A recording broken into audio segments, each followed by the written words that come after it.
예수를 믿는 것보다 더 큰 축복이 없습니다. 왜냐하면 예수님이 우리의 절대 희망이 되시기 때문인 것입니다.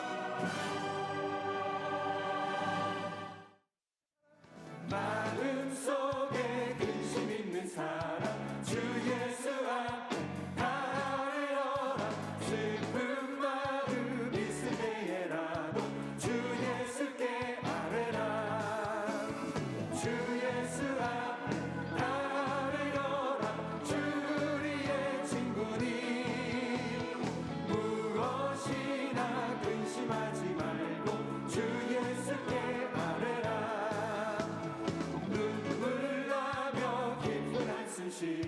주 예수 앞에 아뢰어라 은밀한 죄 내게 있더라도 주 예수께 주 예수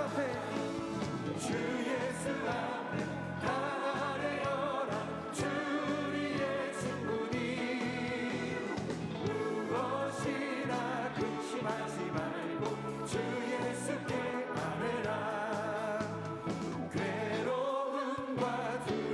있을 때 주 예수 앞에 아뢰어라 내일 일을 염려하지 말고 주 예수께 아뢰라 주 예수 앞에 아뢰어라 주 우리의 친구니 무엇이나 근심하지 말고 주 예수께 아뢰라 죽음 앞에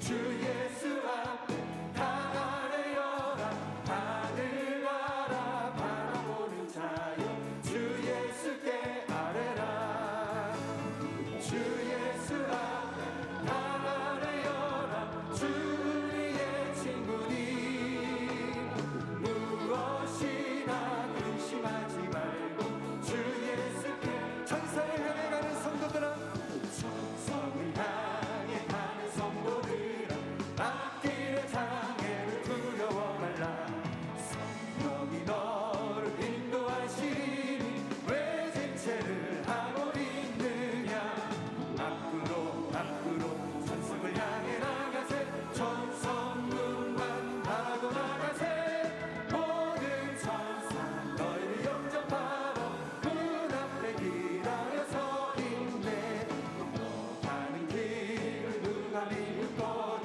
확실한 증거를 보여주어라 성령이 친히 감화하여 주사 그들도 참기를 찾으리 앞으로 천성을 향해 나가세 천성문만 바라고 나가세 모든 천사 너를 영접하러 문 앞에 기다려 서 있네 너 가는 길을 모두 가기 전 내 손에 든 검을 꽂지 말아라 저 마귀 등에 모든 깨뜨리고 끝까지 잘 싸워 이겨라 앞으로 천성을 향해 나가세 천성문만 바라고 나가세 모든 천사 너를 영접하러 문 앞에 기다려 서 있네.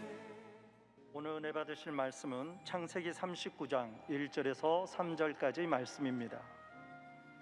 창세기 39장 1절에서 3절까지 말씀을 다 같이 봉독하겠습니다.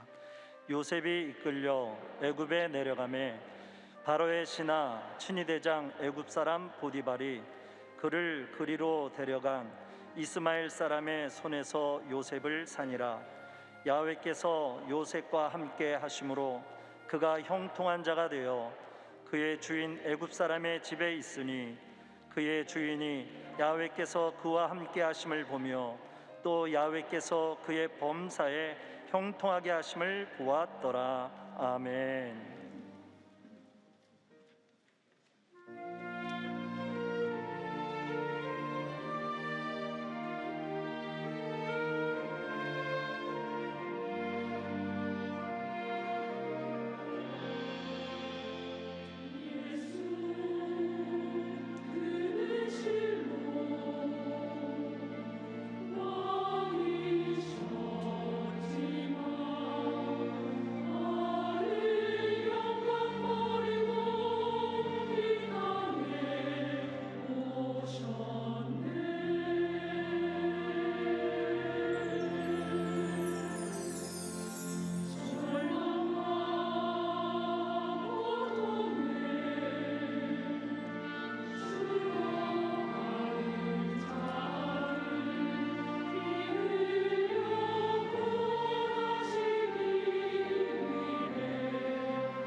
귀한 찬양 감사드립니다. 인사 나눕니다. 오늘은 참으로 좋은 날입니다. 우리 모두에게 좋은 일이 일어납니다. 기도하겠습니다. 사랑이 무한하신 하나님 아버지, 감사, 찬송, 영광 주님께 올려드립니다. 우리가 예배드릴 수 있는 특권을 주신 것을 감사합니다. 우크라이나에 전쟁이 나서 예배도 못 드리고 수백만 피난인이 줄을 잇고 있습니다. 지금도 폭격으로 많은 사람이 죽고 있습니다. 속히 전쟁이 그치게 하여 주시고 평화가 찾아오게 하여 주시며 모든 예배가 회복되고 그 나라가 다시 모든 전쟁에서 복구되어 일어나 새로운 나라로 거듭나고 건설되게 하여 주옵소서. 우리 대한민국도 그 같은 일이 절대 일어나지 않게 하여 주시고 주님이 지켜주셔서 이 땅에 참된 평화가 주무실 날까지 계속되어지게 하여 주옵시고 예수 그리스도의 복음으로 남북이 평화통일되는 날이 다가오게 하여 주옵소서. 감사하고 예수님의 이름으로 기도 올리옵나이다. 아멘. 창세기 39장 1절로 3절의 말씀을 본문으로 하여 하나님이 함께 하시는 사람이 어떤 제목으로 말씀의 은혜를 나누기 원합니다. 제목을 한번 크게 따라해 주시기 바랍니다. 하나님이 함께 하시는 사람. 하나님이 함께 하시는 사람. 한 번뿐인 인생을 어떻게 하면 의미 있고 보람 있게 행복하게 살 수가 있을까? 그 비결은 나는 누구인가? 무엇 때문에 살고 있는가? 자신의 정체성과 삶의 목적을 분명히 알고 있으면 그와 같은 삶을 살아갈 수가 있는 것입니다. 구약의 첫 번째 책인 창세기 37장부터 50장까지 요셉이라는 인물에 대하여 자세하게 집중적으로 기록해 놓았습니다. 요셉은 하나님이 함께 하시는 사람이요, 자기가 누구이고 무엇을 이루기 위해서 살아가야 될 것을 분명히 알고 살아간 사람이었습니다. 그래서 하나님께서 요셉의 일생에 복을 주신 것입니다. 주님과 함께하는 삶을 살아가면 그 삶은 행복이요, 은혜요, 기쁨이요, 축복인 것입니다. 그런데 요셉에게 우리가 주목해야 될 첫 번째 내용은 그가 꿈꾸는 사람이었다고 하는 것입니다. 요셉은 꿈꾸는 사람이었습니다. 장차 위대한 인물이 될 꿈을 꾸었습니다. 그래서 그 꿈을 형들에게 이야기했습니다. 창세기 37장 5절로 8절입니다. 요셉이 꿈을 꾸고 자기 형들에게 말하며 그들이 그를 더욱 미워하였더라. 요셉이 그들에게 이르되 청하건대 내가 꾼 꿈을 들으시오. 우리가 밭에서 곡식단을 묶더니 내 단은 일어서고 당신들의 단은 내 단을 둘러서서 자라더이다. 그 형들이 그에게 이르되 내가 참으로 우리의 왕이 되겠느냐, 참으로 우리를 다스리게 되겠느냐 하고 그의 꿈과 그의 말로 말미암아 그를 더욱 미워하더니, 꿈 없이 살던 형들이 꿈꾸는 동생을 미워했습니다. 꿈꾸고 늘 꿈에 사로잡혀서 꿈 얘기를 하는 동생이 너무 믿고 싫어서 죽이려는 마음까지 생겼습니다. 하루는 멀리 형들이 양을 치러 나갔는데 아버지가 형들 자리나 가서 보고 오라고 심부름을 보냅니다. 멀리서 요셉이 오는 것을 보고 이와 같이 말씀합니다. 창세기 30장 19절로 20절입니다. 서로 이르되 꿈꾸는 자가 오는도다. 자, 그를 죽여 한 구덩이에 던지고 우리가 말하기를 악한 짐승이 그를 잡아먹었다 하자. 그의 꿈이 어떻게 되는지를 우리가 볼 것이니라 하는지라. 꿈꾸는 동생을 죽이고 싶을 정도로 미워했습니다. 꿈꾸는 사람들을 세상 사람들이 이해하지 못하는 것입니다. 우리가 꿈을 꾸고 그 꿈을 이야기할 때 사람들은 자기가 뭔데 그런 헛소리를 하나 하고 시기하고 질투하고 오히려 꿈꾸는 사람을 헤아려 하는 것입니다. 그러나 꿈꾸는 사람은 그 누구도 그 앞길을 가로막을 수가 없습니다. 주님 안에서 거룩한 꿈을 꾸고 나갈 때 주님이 함께 하시기 때문에 그 꿈은 주님의 때에 반드시 이루어지는 것입니다. 우리가 거룩한 꿈을 꾸어야 합니다. 그런 꿈을 꾸고 나갈 때 하나님의 놀라운 은혜와 축복이 임하게 되는 것입니다. 아브라함이 80이 넘도록 자녀가 없었지만은 하나님에게 하나님 그에게 꿈을 꾸게 하기 위해서 어느 날 그를 천막 밖으로 불러내셨습니다. 창세기 15장 5절입니다. 그를 이끌고 밖으로 나가 이르시되 하늘을 우러러 무뼈를 셀 수 있나 보라. 또 그에게 이르시되 내 자손이 이와 같으리라. 저 하늘의 많은 별처럼 너의 자손이 많게 되리라. 그 거룩한 꿈을 품고 아브라함이 100세 때 아들 이삭을 낳게 된 것입니다. 꿈을 꾸면 그 꿈이 우리의 삶을 미래로 이끌어가는 것입니다. 꿈이 기적을 만들어내는 것입니다. 지금 내가 어떤 꿈을 꾸는지 잘 모르지만은 우리가 꿈을 꾸고 믿음으로 나가면 꿈이 우리의 미래를 만들어주는 것입니다. 제가 초등학교 6학년 때 서대문교회 시절에 국제대회가 열렸습니다. 저는 그때 처음으로 아프리카에서 온 흑인 목사님을 보았습니다. 그전에는 그 교회에 오신 허스턴 선교사님, 백인 선교사님만 보았는데 아프리카에서 흑인 목사님 온 것을 보니까 참으로 신기했습니다. 그런데 제가 그때 무슨 생각인지 그 흑인 목사님을 따라다니면서 말을 걸었습니다. 제 손에 검은 점이 있는데 내 손을 가리키면서 내 색깔하고 당신 색깔하고 피부 색깔하고 색깔이 같은데, 그러면서 내가 당신의 나라 가서 복음을 전할 거라 그랬습니다. 그리고 세월이 한참 흘렀습니다. 1993년 아프리카 케냐에서 조영기 목사님을 모시고 아프리카 성령화 대성회가 열렸는데 일주일간 성회를 열었는데 제가 참 젊었죠. 첫째 날, 둘째 날 제가 말씀을 전하게 됐습니다. 우르파게 수많은 사람들이 모였는데 제가 강단에 올라서 기도하는데 하나님께서 27년 전에 그 꿈을 자세히 보여주셨습니다. 네가 그때 어린 시절에 흑인 목사 따라다니면서 아프리카 가서 복음을 전한다 하지 않았느냐? 그 꿈이 오늘 이루어졌다. 할렐루야.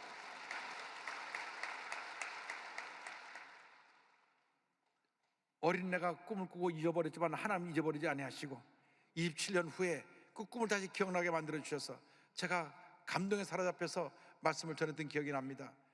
일주일 동안 성회가 열리는데 첫째 날, 둘째 날은 10만 명, 12만 명이 모이더니 마지막 날 이틀간 조기 목사님 하실 때는 약 20만 명이 넘게 모이고 맨 마지막 날에는 그 나라 모이 대통령과 모든 내각이 다 와서 그 운동장에 앉아서 예배를 드렸던 기억이 납니다. 하나님께서 역사하신 것입니다. 꿈을 꾸면 꿈은 이루어지는 것입니다. 걸어간 꿈을 꾸시기 바랍니다. 꿈을 꾸시기 바랍니다. 꿈이 기적을 만들어내는 것입니다. 할렐루야. 그런데 꿈이 이루어지기 위해서는 많은 고난이 따릅니다. 어떤 고난이 따라도 고난을 극복하고 이겨내야 되는 것입니다. 요셉은 고난을 이겨내고 승리한 하나님의 사람이었습니다. 그가 꿈을 꾼 것으로 말미암아 형들이 그를 죽이려다가 노예로 팔았습니다. 창세기 37장 36절입니다. 그 미디안 사람들을 그를 애굽에서 바로의 신하 친위 대장 보디발에게 팔았더라. 노예로 팔아버린 것입니다. 노예로 팔려가면 인간 이하의 취급을 받고 저들은 말할 수 없이 힘들고 어려운 삶을 살아야 됐습니다. 하루 종일 나가서 일을 해야 되고 병들면 밖에서 내다 버렸습니다. 그러나 꿈꾸는 사람 요셉은 그 고난을 이겨냈습니다. 어떤 고난도, 어떤 문제도, 어떤 어려움도 우리의 꿈을 이길 수가 없는 것입니다. 우리 꿈을 가둬놓을 수가 없는 것입니다. 그가 노예 생활을 하고 있었지만은 그가 거룩한 꿈을 꿨기 때문에 하나님께서 그에게 함께하여 주셨고 그가 섬기는 그 친위대장 그 집에 형통의 복을 허락해 주신 것입니다. 창세기 39장 2절 3절입니다. 야훼께서 요셉과 함께 하심으로 그가 형통한 자가 되어 그의 주인 애굽의 사람의 집에 있으니 그 주인이 야훼께서 그와 함께 하심을 보며 또 야훼께서 그의 범사에 형통하게 하심을 보았더라. 할렐루야. 종으로 팔려가도 꿈꾸는 사람은 하나님이 함께 하셔서 형통하게 만들어 주시는 것입니다. 문제는 우리가 꿈을 꾸지 않기 때문에 아무것도 이룰 수가 없습니다. 꿈을 꿔야 합니다. 꿈이 기적을 만들어내고 꿈이 우리의 미래를 만들어내는 것입니다. 꿈을 꾸니까 그 집이 복을 받아서 그 하는 일이 모든 일이 형통하게 되었습니다. 그래서 그 친위대장 보디발이 아직 집안 살림을 다 맡겼습니다. 39장 5절입니다. 그가 요셉에게 자기의 집과 그의 모든 소유물을 주관하게 한 때부터 야훼께서 요셉을 위하여 그 애굽 사람의 집에 복을 내리심으로 야훼 복이 그의 집과 밭에 있는 모든 소유에 미친지라. 그래서 그가 형통하게 되니까 또 고난이 찾아옵니다. 그 집 하나님이 그를 모함해 갖고 그 애를 곤경에 빠뜨린 것입니다. 그는 변명 한마디 하지 못하고 붙잡혀 감옥에 가게 됩니다. 창세기 39장 19절로 20절입니다. 그의 주인이 자기 아내가 자기에게 이르기를 당신의 종이 내게 이같이 행하였다는 말을 듣고 심히 노한지라. 이에 요셉의 주인이 그를 잡아 옥에 가두니 그 옥은 왕의 죄수를 가둔 곳이었더라. 요셉이 옥에 갇혔으나 왕의 죄수를 가둬두는 그 감옥에 집어넣었습니다. 그 감옥은 왕이 자기 앞에 죄를 지은 신하를 잡아놓는 것이고 왕이 사면해줘야만, 풀어줘야만 나올 수 있는 그 감옥인데, 요셉은 왕을 알지도 못하는 그런 노예인데 그곳에 집어넣어서 아예 평생 동안 그곳에 있다가 죽게 하려고 집어넣은 것입니다. 요즘으로 말하면 죄도 없이 무기징역을 선고받은 것입니다. 그러나 그 감옥도 요셉의 꿈을 가둬놓을 수 없었습니다. 하나님이 함께 하시기 때문에 그런 감옥에서도 형통하게 되었습니다. 얼마나 하나님이 그에게 복을 주셨든지 간수장이, 교도소 소장이 아예 열쇠꾸러미를 다 맡기고 교도소를 관리하게 했습니다. 그게 말이 됩니까? 죄수가 붙잡혀 들어왔는데 죄수에게 열쇠꾸러미 맡기고 교도소를 다 돌보라고 하는 그런 일이 생기는 것입니다. 창세기 39장 21절 23절입니다. 야훼께서 요셉과 함께 하시고 그에게 인자를 더하사 간수장에게 은혜를 받게 하심에 간수장은 그의 손에 맡긴 것을 무엇이든지 살펴보지 아니하였으니 이는 야훼께서 요셉과 함께 하심이라. 야훼께서 그를 범사에 형통하게 하셨더라. 범사에 형통하게 하셨더라. 꿈꾸는 사람이 주님과 함께 하게 되면 범사가 형통하게 되는 것입니다. 여러분, 한 번뿐인 인생에 꿈을 꾸시기 바랍니다. 꿈을 꾸는 데는 나이가 상관이 없습니다. 나이가 어려도 꿈을 꿀 수 있고 내가 백사가 돼도 꿈을 꿀 수가 있는 것입니다. 여러분, 꿈을 꿔야 합니다. 꿈을 꿀 때 그 꿈이 우리의 미래를 이끌어가는 것입니다. 꿈을 꾸고 그 꿈을 이루기 위해서 우리가 도전하고 또 도전하고 또 도전해야 되는 것입니다. 절대 포기하면 안 됩니다. 여러분, 꿈을 꾸고 믿음으로 나가면 하나님께서 함께 해주셔서 놀라운 은혜와 축복이 우리 삶 가운데 펼쳐지게 만들어 주시는 것입니다. 꿈꾸는 사람은 어떤 고난도 이겨내고, 꿈꾸는 사람은 넓은 바다 같은 마음을 가지고 용서와 관용을 펼치는 그런 삶을 살아갈 수가 있습니다. 요셉은 용서와 관용의 사람이었습니다. 그가 감옥에 있는데 하루는 왕의 신하 두 사람이 붙잡혀 들어왔습니다. 한 사람은 그 술 맡은 관원장이고 한 사람은 떡 맡은 관원장입니다. 한 사람은 음식을 전체 책임지는 사람이고 한 사람은 왕의 음료를 책임지는 사람입니다. 늘 왕 곁에서 매일같이 왕을 섬기는 사람인데 왕의 노여움을 사서 두 사람이 감옥에 들어오게 되었습니다. 그런데 어느 날 그들이 꿈을 꾸었습니다. 꿈을 꾸고 그들이 불안해하니까 요셉이 꿈을 해몽해 주었습니다. 술 맡은 관원장이 말하기를 당신의 꿈은 3일 있다가 복직되어서 다시 왕을 섬기게 되는 꿈입니다. 떡 맡은 관원장에게는 당신은 3일 후에 사형을 당하게 될 꿈입니다. 참 안 됐습니다. 그런데 술 맡은 관원장에게 말하기를 당신이 풀려나면 왕을 매일같이 섬길 테니까 여기 요셉이라고 하는 청년이 죄 없이 들어와 있으니까 풀어주라고 좀 말씀하십시오. 그러니까 그 관원장이 말합니다. 아이, 당신 죄 없이 들어온 거 내가 안다고. 그러니까 내가 나가자마자 말해주지. 해놓고선 나고 나서는 까맣게 잊어버렸습니다. 사람이 화장실 갈 때 올 때 마음이 다르다고 받은 은혜를 잊어버린 것입니다. 창세기 40장 21절 23절입니다. 바로의 술 맡은 관원장은 전직을 회복하며 그가 잔을 바로의 손에 받들어 드렸고 또 굽는 관원장은 매달리니 요셉이 그들에게 해석함과 같이 되었으나 술 맡은 관원장이 요셉을 기억하지 못하고 그를 잊었더라. 요셉은 그가 풀려나자마자 다음날 아침 거의 뜬 눈으로 밤을 새우고 언제 소식이 오나 기다립니다. 아침에도 소식이 없고 낮에도 소식이 없고 밤에도 소식이 없습니다. 아마 오늘 풀려나서 첫날이니까 너무 바쁜 모양이구나. 다음날 또 기다립니다. 아침에도 소식이 없고 점심에 때도 소식이 없고 저녁에도 소식이 없습니다. 여러분, 감옥의 하루가 보통 사람에게 몇십 년과 같은 마음에 무거운 짐을 갖다 줍니다. 감옥에 갖다 놓은 분 얘기 들어보니까 하루만 들어갔어도 마음이 다 무너진다는 얘기를 들었습니다.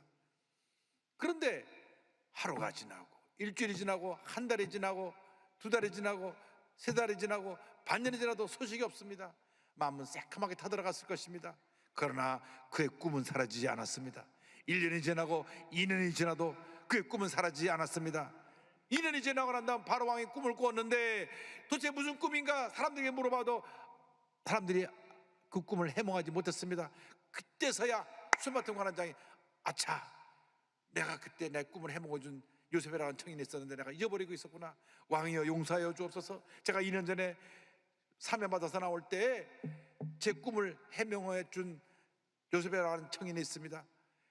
그 사람에게 하나님이 함께해서 꿈을 해몽하는 능력이 있습니다. 그를 불러와라. 그래서 요셉을 단장시켜서 바로왕 앞에 세우며 바로왕의 꿈을 해몽해 줍니다. 왕이시여 왕이시여, 앞으로 큰 풍년이 7년 다가오고 그다음 이전에 보지 못했던 흉년이 7년 동안 다가오는데 7년 동안 곡식을 잘 저장해서 흉년 7년을 잘 이겨내도록 하십시오.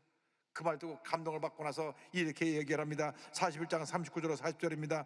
요셉에게 이르되 하나님이 이 모든 것을 내게 보이셨으니 너와 같이 명철하고 지혜 있는 자가 없도다. 너는 내 집을 다스리라. 내 백성은 다 내 명령에 복종하리니 내가 너보다 높은 것은 내 왕자뿐이니라. 자기에게 있는 버금술에 그를 태우매 무리가 그의 앞에서 소리 지르기를 엎드리라 하더라. 바로가 그에게 애굽 전국을 총리로 다스리게 하였더라. 꿈이 이루어진 것입니다. 꿈이 이루어졌습니다. 17살 때 꾸었던 꿈이 30살에 이루어져서 그 하루아침에 죄수에서 애굽의 총리로 승격하게 된 것입니다. 하나님이 함께 하시면 하나님의 때에 꿈은 이루어지는 것입니다. 그런데 성경을 보면 그가 총리가 되고 나서 자기에게 고통을 가져 준 사람을 징벌하지 않았습니다. 저 수많은 관원장을 감옥에 집어넣어서 2년 동안 있게 하라, 그렇게 벌 주지 않았습니다.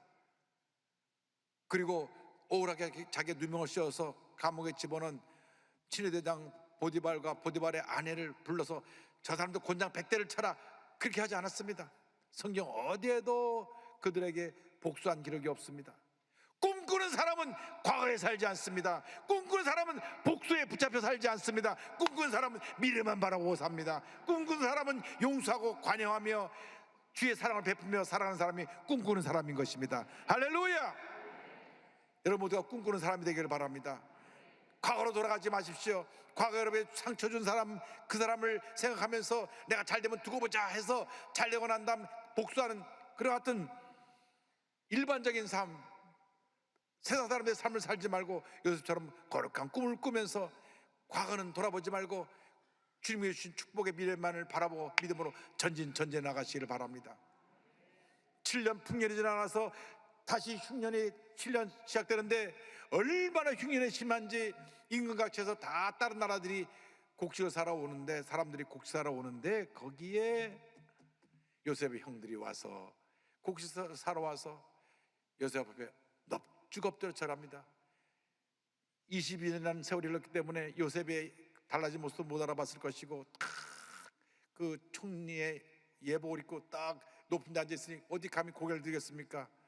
창세기 42장 6절에 이와 같이 성경에 나옵니다. 때에 요셉이 나라의 총리로서 그 땅 모든 백성의 곡식을 받으니 요셉의 형들이 와서 그 앞에서 땅에 엎드려 절하매.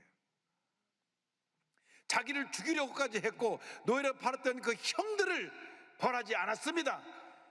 다 용서하고 오히려 온 가족을 불러서 평안한 삶을 살도록 그들에게 보금자리를 만들어 주었던 것입니다. 어차피 흉년이 앞으로 5년이 더 계속되는데 그 고향에서 살 수 없으니 이 곡식이 많은 애굽 땅에 와서 좋은 곳에서 잘 지내십시오. 온 가족을 다 불러서 그곳에서 생활하게 했습니다. 이것이 꿈꾸는 사람의 모습입니다. 과거의 잘못한 걸 들춰내갖고 야단치고 벌주는 것이 아니라 용서하고 품는 것이, 그것이 지도자입니다. 그것이 꿈꾸는 사람입니다. 그런데 아버지가 돌아가시니까 형들이 두려워 떨었습니다. 아버지가 살아계셨으니까 우리한테 복수하지 않았지, 이제 아버지가 돌아가시니 우리를 다 벌주겠다. 형들이 찾아왔을 때 요셉이 한 말을 기억하시기 바랍니다. 창세기 50장 19절 20절입니다. 요셉이 그들에게 이르되 두려워하지 마소서, 내가 하나님을 대신하리이까. 당신들은 나를 해하려 하였으나 하나님은 그것을 손으로 바꾸사 오늘과 같이 많은 백성의 생명을 구원하게 하시려 하셨나니. 할렐루야. 요셉은 정녕 하나님이 함께한 사람이었습니다. 요셉은 정녕 꿈꾸는 사람이었습니다. 꿈꾸는 사람, 하나님이 함께한 사람이 되었을 때 모든 고난을 이겨내고 어떤 위대한 역사를 이루는 하나님의 사람으로 쓰임을 받게 되었던 것입니다. 고난 중에 주님을 만나고 주님 안에서 꿈을 꾸고 나갈 때 하나님의 은혜와 축복과 기적이 임하게 되는 것입니다. 고난 가운데 주를 만나 거룩한 꿈을 꾸며 믿음으로 전제에 나아간 다하라 요네코라고 하는 분을 소개합니다. 다하라 요네코는 1937년 5월 11일 도쿄에서 사남 3녀 중에 막내로 태어났습니다. 어머니가 42살에 낳은 딸입니다. 어머니의 사랑을 많이 받고 자랐는데 18살 때 어머니가 뇌출혈로 세상을 떠납니다. 그러니까 자기가 이렇게 의지하던 어머니가 세상을 떠나니까 충격을 받아가지고 인생 살아 못하나 어느 날 달려오는 전차에 뛰어들었습니다. 그런데 피투성이가 된 그를 건져내서 그를 살려냈는데 눈을 떠보니까 두 다리가 없어지고 한쪽 팔도 없어지고 오른쪽 팔도 손가락 2개가 날아서 손가락 3개만 있었습니다. 온몸이 붕대를 감기는데 그는 울고 소리 지르며 왜 나를 죽게 내버려두지, 왜 나를 살렸냐고, 죽겠다고. 그런데 손가락 3개 가지고는 죽기도 쉽지 않았습니다. 죽는 날만 바라보며 있었는데 그 병원에 맥클로이라는 선교사님과 아키도시라고 하는 통역을 하는 신학생이 찾아와서 복음을 전합니다. 나같이 모든 것을 다 잃어버린 사람을 왜 찾아오냐고, 난 죽는 날만 기다리는 사람이라고. 그런데 또 와서 복음을 전하고 또 복음을 전하고 또 복음을 전할 때 마음의 문이 열렸습니다. 저 사람들은 누구길래 나같이 이상 누구도 돌아보지 않은 사람을 와서 저렇게 와서 예수의 사랑에 대해서 증거하는가. 그들이 놓고 간 성경을 펼쳐보다가 어느 날 고린도후서 5장 17절의 말씀이 팍 마음에 뛰어들었습니다. 그런즉 누구든지 그리스도 안에 있으면 새로운 피조물이라, 이전 것은 지나갔으니 보라 새 것이 되었도다. 그녀는 완전히 변화되었습니다. 새 사람이 되었습니다. 꿈을 갖게 되었습니다. 이제 내가 남은 여생 소외되고 외롭고 힘들고 어려운 사람들을 섬기며 살겠다.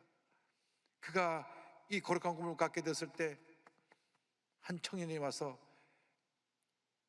결혼을 하자고 청혼합니다. 그 청년은 바로 거기에 복음을 전해준 아키도시라고 하는 신학생이었습니다. 아, 나는 몸이 불고라, 당신은 결혼 못한다고, 당신은 정상적인 사람하고 결혼하라고. 그러나 하나님께서 우리들이 한 가정을 이루고 주님이 하라고 날 보내셨다고 설득하고 설득해서 둘이 결혼을 하고, 할렐루야, 딸도 둘을 낳고 행복한 가정을 이루게 되었습니다. 목회를 하면서 둘이 힘써서 복음을 전하는데 손가락 3밖에 없는 이분이 나가서 복음을 전할 때 많은 일본 분들이 마음의 문을 열고 큰 은혜를 받고 주님께 돌아왔습니다. 이렇게 그분은 간증합니다. 하나님, 제게는 손가락이 3개나 있습니다. 이 3개의 손가락으로 주님을 전할 수 있도록 사용해 주셔서 감사합니다. 할렐루야. 여러분, 꿈을 가지면 손가락 3개만 갖고도 위대한 역사를 이룰 수 있게 되는 것입니다. 할렐루야. 저 부부의 모습을 보십시오. 얼마나 모습이 아름다운지. 우리가 예수 믿고 산다는 것이 황홀한 것입니다.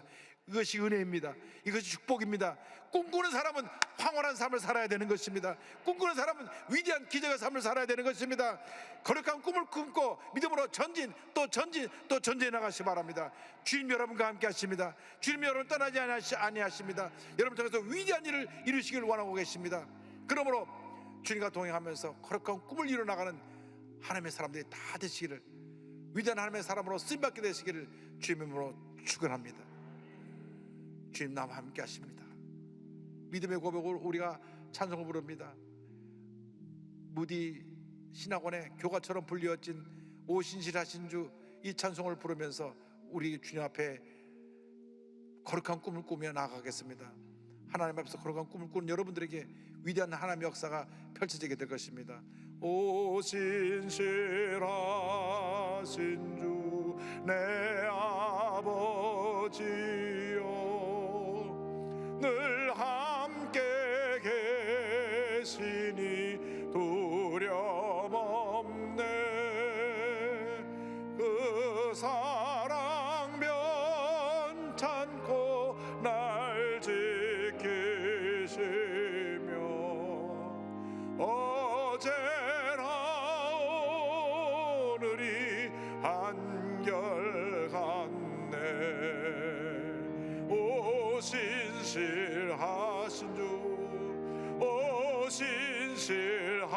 하신 주 날마다 자비를 베푸시며 일용할 모든 것 내려주시니 오 신실하신 주 나의 구주. 거룩한 꿈을 꾸시기 바랍니다. 내가 지금 힘들고 어려워도 거룩한 꿈을 꾸고 믿음으로 나가면 주님이 함께 하십니다. 주님이 위대한 역사를 여러분 삶 가운데 펼쳐주실 것입니다. 주님 안에서 거룩한 꿈들이 다 이루어지시기를 주님의 이름으로 축원합니다. 기도하겠습니다. 사랑과 은혜와 자비가 무한하신 하나님 아버지, 우리 모두가 거룩한 꿈을 꿈꾸는 자들이 되게 하여 주시고 그 꿈을 붙잡고 믿음으로 전진하여 요셉과 같이 위대하게 형통의 복을 받으며 쓰임받는 저희 모두가 되게 하여 주시옵소서. 감사하고 예수님의 이름으로 기도 올리옵나이다. 아멘.